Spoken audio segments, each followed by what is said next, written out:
You know, when you've been a park ranger as long as I have, you start to think you've seen it all. The lost hikers, the bear encounters, the drunken campers. It's all part of the job. But there's one night, one call that I'll never forget. It's the reason I handed in my badge and why I haven't set foot in the woods since. It was late autumn, and the leaves were just starting to turn. That's when we got the call about a missing person, a young man named Ethan who'd gone camping with his friends in the deep woods of the park. They said he'd wandered off in the middle of the night and hadn't returned. Now, this wasn't my first rodeo. I'd conducted plenty of search and rescue operations before. But something about this one felt different from the start. There was a chill in the air that had nothing to do with the crisp fall breeze, and the woods seemed quieter than usual, like even the animals knew something was off. We set out at first light, a small team of rangers and volunteers, fanning out through the dense trees. The friends had given us a general idea of where Ethan might have gone, but the more we searched, the more uneasy I became. It was like the forest was playing tricks on us, the trails twisting and turning in ways I swore they never had before. As the day wore on, and the sun began to dip below the trees, that's when I started to hear them. Whispers, just at the edge of my perception. At first I thought it was the wind playing tricks, but the longer I listened, the more I realized the whispers were forming words, a language I couldn't quite make out. I radioed my team, but they were spread out too far and the reception was spotty at best. So I pressed on, following the whispers deeper into the heart of the woods. That's when I found it, Ethan's campsite, or what was left of it.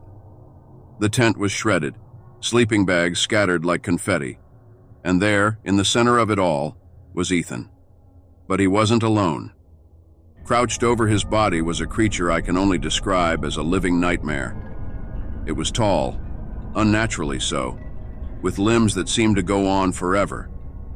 Its skin was pulled tight over a gaunt, skeletal frame, and antlers sprouted from its skull like some twisted crown. But it was the eyes that truly haunted me, deep, sunken pits that glowed with an unearthly hunger.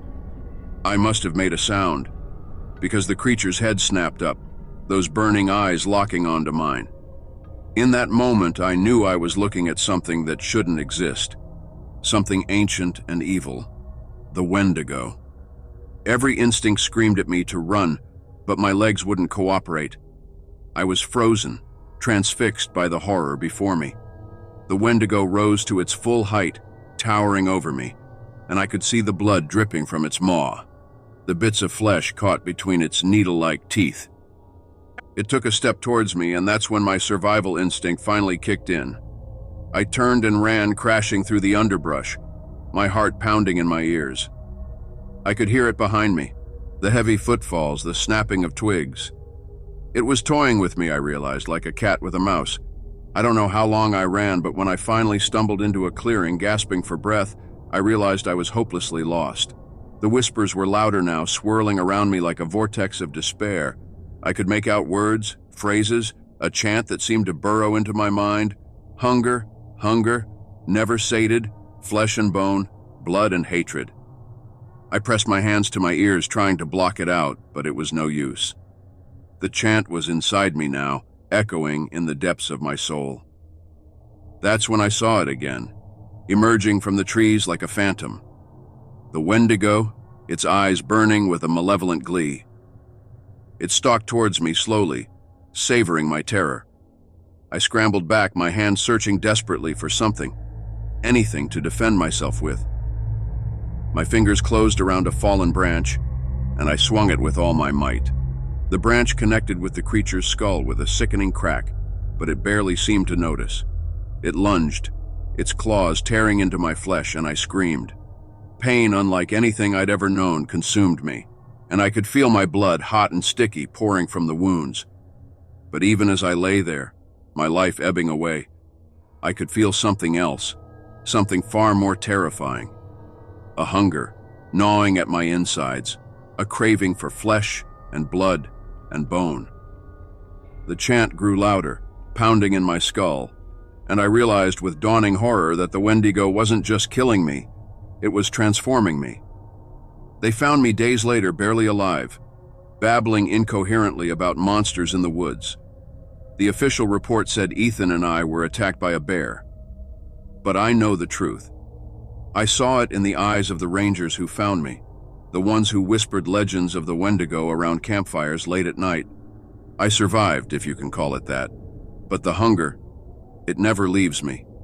It gnaws at my soul, whispering to me in the dark of night. I see Ethan's face in my dreams, feel his flesh beneath my teeth. I know it's only a matter of time before the Wendigo claims me completely.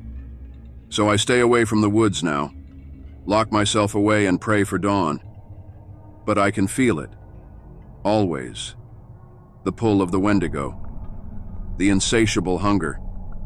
And I fear that one day, the whispers will become too loud to ignore, and I'll find myself back in those cursed woods, no longer the hunter, but the hunted. Or worse, the monster I've tried so hard to escape.